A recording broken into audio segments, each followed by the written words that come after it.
Thermoscopes are devices that can show change in temperature.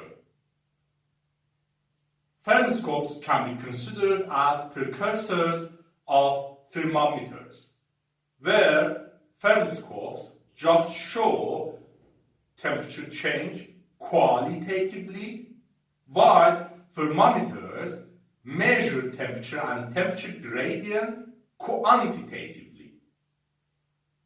In other words, thermoscopes gradually evolved into thermometers by addition of scales and standardization through 17th and 18th centuries.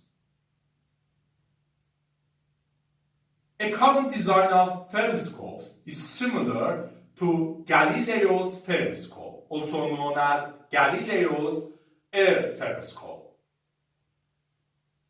Galileo Galilei was an Italian astronomer, physicist, and engineer with many great scientific contributions in the 16th and 17th centuries AD.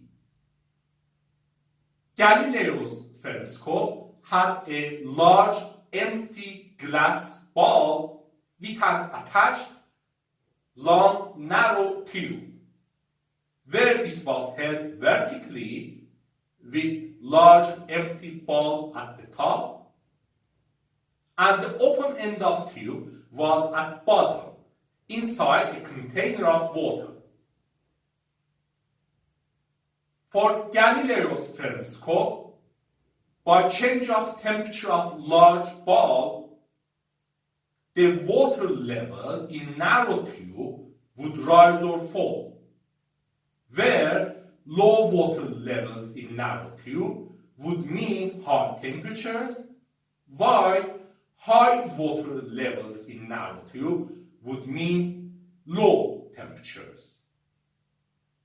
It is also good to consider that there is a device called Galileo's thermometer, which was not invented by famous Galileo, but invented and named after him.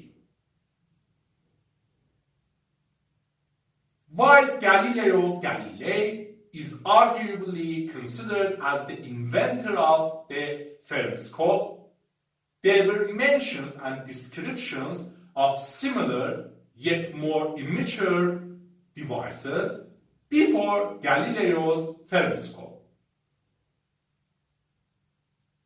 Among such devices, and even possibly as the first thermoscope of history, we have Philo's thermoscope. Philo of Byzantium, also known as Philo Mechanicus, was a Greek engineer, physicist, and writer on mechanics in the 3rd century BC. Philo was from Byzantium, but he lived most of his life in Alexandria, Egypt. Philo's thermoscope had a hollow sphere with an attached tube, where the open end of tube was in a jug of water. For Philo's thermoscope, under heat of sun or generally at high temperatures, there would be air bubbles coming out of the open end of tube in the jug of water, while under shade or generally at low temperatures, there would be rise of water level in the tube. Operations of both Galileo's and Philo's thermoscopes can be related to and justified by gas laws. In the case of Galileo's thermoscope, we can consider that as long as no air bubbles come out of the open end of tube in the container of water, or only a few air bubbles come out, the amount of gas or air inside large empty bulb is constant, or at least almost constant. Also, we can assume that the volume of narrow tube is much smaller than the volume of large empty bulb. So we can neglect the volume change of air inside bulb due to rise or fall of water level in the narrow tube.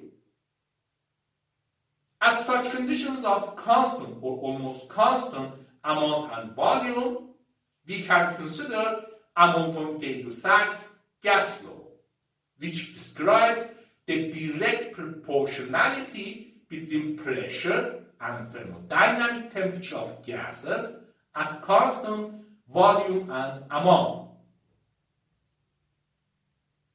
Therefore, by increase of temperature of large bulb, pressure of air inside bulb also increases, while by decrease of temperature of large bulb, pressure of air inside bulb also decreases. While atmospheric or outside pressure is constant, changes of inside bulb air pressure is reflected by change in pressure and therefore height of water column in the narrow tube. When air inside bulb exerts more pressure, it pushes the water level in narrow tube downwards to ultimately push air bubbles out of it, while by decrease of inside bulb air pressure, the water level in tube rises. So, Galileo's thermoscope can show change in temperature by fall of water level in narrow tube for increase of temperature and rise of water level in narrow tube for decrease of temperature.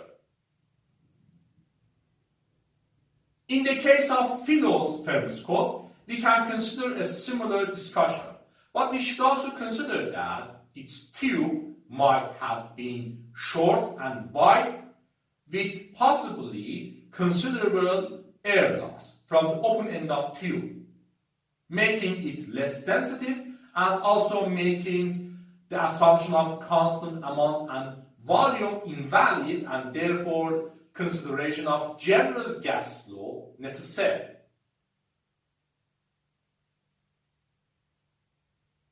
It is amazing to consider that gas laws were developed in the 17th century and afterwards. So early thermoscopes like Galileo's and Philo's thermoscopes utilized gas laws without their existence in the literature, especially in the case of Philo's thermoscope, which was for about 2,200 years ago. While Galileo's and Philo's thermoscopes were novel for their times, they had flaws as thermoscopes. Among weaknesses of Galileo's thermoscope, we can consider its use of air and water, which makes the device large and long and therefore hard to handle and move around.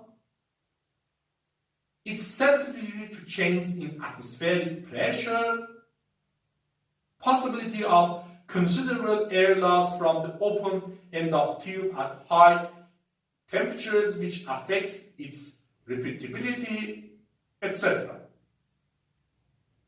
Philo's thermoscope was even more immature, especially by being less sensitive to change in temperature. Anyway, here we can see that what Philo's and Galileo's thermoscopes were, how they operated, and how novel they were for their times. This is interesting, isn't it?